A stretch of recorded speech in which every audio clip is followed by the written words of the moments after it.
Abilene's Rock Station, Rock 108. Chaz with you online at KEYJ.com. And big show coming up this Sunday. Red comes back to Abilene and to ready to rock our faces off. And we're joined on the phone with Randy Armstrong, the bass player from Red. How are you, man?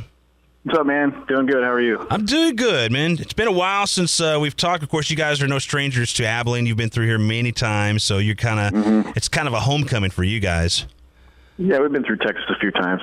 Now, I've always wanted to ask you, I don't think I've asked you this before because I know you guys are from Nashville and everything, and, I know that there's, I've been through there a couple of times, and I know that there's good food, good barbecue specifically in Nashville, but I always wanted to ask you guys, who does barbecue better, Nashville or Texas? Oh, that would be easy. That's Texas. Yes! Score one for us, man. All right. I'd have to agree with you, man. I mean, like I said, I've been specifically in Memphis. You guys got great barbecue down there, but different, but still pretty good, man. So they've got great sushi in Memphis too, but is that right? The barbecue's getting better. In Nashville, there's actually some bars opening that are owned by former Texans. I know this because our guitar tech is from Texas, and they're friends of his, and they're going to start doing barbecue, so that's exciting. That is very cool, man. Very cool. Well, you guys, like I said, coming back to Abilene this Sunday, playing at the Silo, and it's kind of on the heels of a new album. Beauty and Rage is out, and kind of what's the word that you're hearing about it from the fans? How's it been received? Well, it's been number one on Billboard for 3 weeks in a row, so it's doing pretty well. Oh, yeah. We just released it a couple weeks ago, so the momentum is definitely picking back up, and fans are excited, and we're seeing that at shows, and of course they're talking to us online, so we're pretty excited about how they're responding to it for sure. Right on. Now this album, was it crowdfunded? Is that correct when I say that? No, that is a misconception. We did do a campaign, but we're on a label, and we have a budget to do albums every couple of years, and of course we use that. But we did the campaign in order to curb some other costs like traveling and production costs, things like that. Right on. Well, the new album, it almost seems like you guys kind of returned to the roots a little bit. Is that was that kind of intentional, or is it kind of how it worked out? Yeah, we're pretty intentional. Whenever we do a record, with Record 4, we were intentional about trying to impact radio a little bit more. With this album, we decided that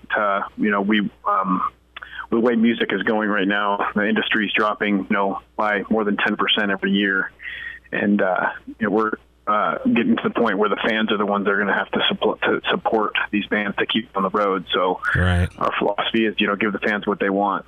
And, absolutely. So we wanted to go back to the sound that made us popular in the first place, and I think we knocked this one out of the park. It's the best work we've ever done. I have to agree, man. I mean, you guys, several albums under your belt, and of course, you guys returned to working with an old producer, Rob Graves. He did your first 2 or 3 albums, and did it feel like you guys kind of just picked it up where you left off from the last time? Honestly, yes. I do believe there was a new energy, though. We couldn't have gotten to the point where we are with album 5 if we hadn't done album 4 the way we did. But Rob's more like a brother to us than a producer, and he's just an extension of us, and we've been working together for a long time. But the energy that was in the studio this time it just became this big therapy session, and a lot of things we were going through interpersonally through the band, and even the stuff he was going through. We use music as therapy, and I know a lot of people do, and it was an incredible experience. And I think that everything that we did just translated into the music, and we told people that they were going to feel things in this album they've never felt with a Red album before. And that's exactly what we're hearing from fans, is that this makes me feel something that I can't describe. So it's pretty awesome. And it's probably one of the coolest album covers ever, man. Pretty sick. You got the plague doctor in the woods there. I mean, who came up with all of that? Well, we had the woods idea a while ago. We had a fan from Poland turn us on to this forest in Poland. It's called the Crimson Forest. In the fall, the leaves only turn red, and the bark of these trees, they're real nasty-looking trees, something out of like a Stephen King book or something. But the bark is black, and with these trees in the fall, the leaves fall to the ground. It just creates this beautiful blanket of red leaves amongst all these nasty-looking trees. And so we wanted to kind of use that imaging, but we didn't know we were just going to put a picture of some trees on the cover or whatever. We were kind of nervous about it, but then we came across this plague doctor thing, and we thought it was pretty provocative, and the plague doctor is actually seen as a sign of hope.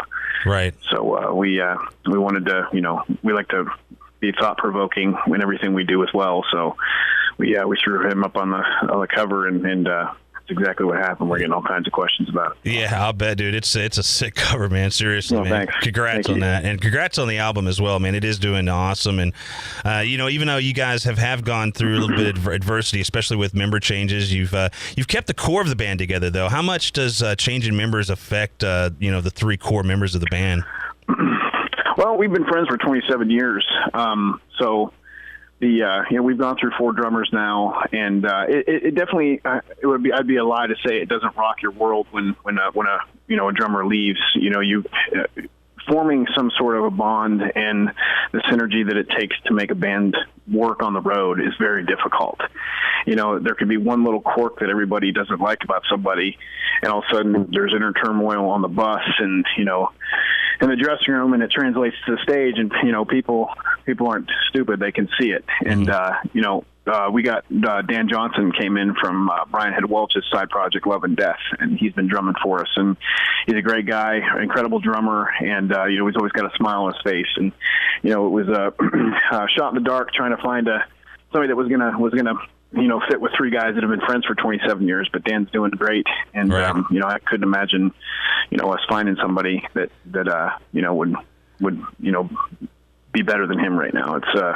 It's awesome to go on stage and have that energy between the 4 guys playing, and everybody smiling and having a good time, and really getting out of it what we're supposed to. We could be sitting in an office. It's right. It's a privilege to be out there doing that, and so. Speaking of that, you've been touring with 3 Years Hollow. How's the tour been going? Those guys, I guess they've been touring for 13 or 14 years. They've been touring longer than we have, but have never gotten any, national recognition or whatever. Their first album, I guess, just came out or something. But I don't know too much about them. I do know that they've struggled, but they've kept their heads up.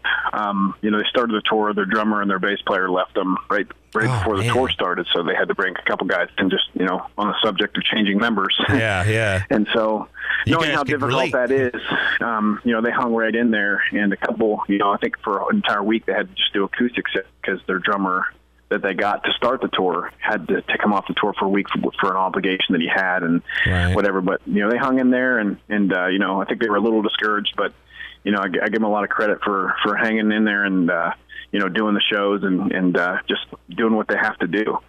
That's what makes a band successful, is someone who's willing to do what they have to do when things get tough. Right on. And you guys are definitely doing what you have to do on your stage shows. I mean, they kind of speak for themselves. I mean, just amazing what you guys throw down on stage. You talk about that energy and everything. I mean, you guys bring it not only with, your energy and everything, but visually as well. I mean, what kind of preparation goes into your stage shows, and where does the inspiration come from to get it like that? It's a huge undertaking. Months before an album releases, my brother and I are working on designing sets, and kind of become this thing that we're known for, is what can we expect from Red on stage as far as what we're looking at visually. And, we try to, it almost becomes this Broadway thing, and we're very dramatic in our presentation of our shows, and so we try to up ourselves every time we do a record. Now, you with so many albums under your belt, I mean, how hard is it to make a set list for whenever you do go out on tour? It's a pain. Yeah. Well, with this new album, like I said, I think it's the best work we've done, and we're trying to kind of start a new chapter. And we've never set out on a new tour with a new album and done as many songs as we're doing on this. Usually we'll do 4 or 5, maybe less. But with 5 albums and 20 number 1 singles, we don't have a lot to choose from as far as what people expect us to play. Right. So we got to do songs, of course, that are fun, fun in a live setting, but at the same time, trying to make everybody happy as impossible. So. Right. Well, man, it's got to be tough, man. Like you said, you got like 20 number 1 hits and everything. So, I mean, is there like a couple of songs that you just definitely have to have in the set list? Yeah, I mean, you have to have the song that puts you on the map, of course, and that's Breathing to Me for us. Oh, yeah. I think "Feed the Machine" is one of our most popular songs. You have to have that on there. Man, that one in particular, you said "Feed the Machine." That one just transcribes over to your live show. Just amazing, man. I mean, that's most exciting live songs I think that we have. But we certainly have those songs. We've done shows where in arenas where it's full pyro and all that stuff, and certain songs just lend themselves to just chaos. Right. So, we like chaos. Yeah, chaos is good. Chaos is good. Well, man, I appreciate you hanging out and taking some time and talking with us this afternoon, Randy. We got Red back in town this Sunday at the Silo. Going to be an incredible show. You just got a couple of Texas dates left, and then you guys are off to Australia for Easter Fest. And then what's going on after that? What do you guys got going on? We're actually heading out west with the same tour, just a different package of bands. Right. In mid-May, and that'll go through June, and then we hit some festivals in the summer, and then we're working on a tour in the fall right now. So, man, I appreciate you, taking some time with us. We'll see you guys on Sunday at the Silo when Red comes to town. Man. Yeah, it's gonna be fun. We're excited to be back in Texas.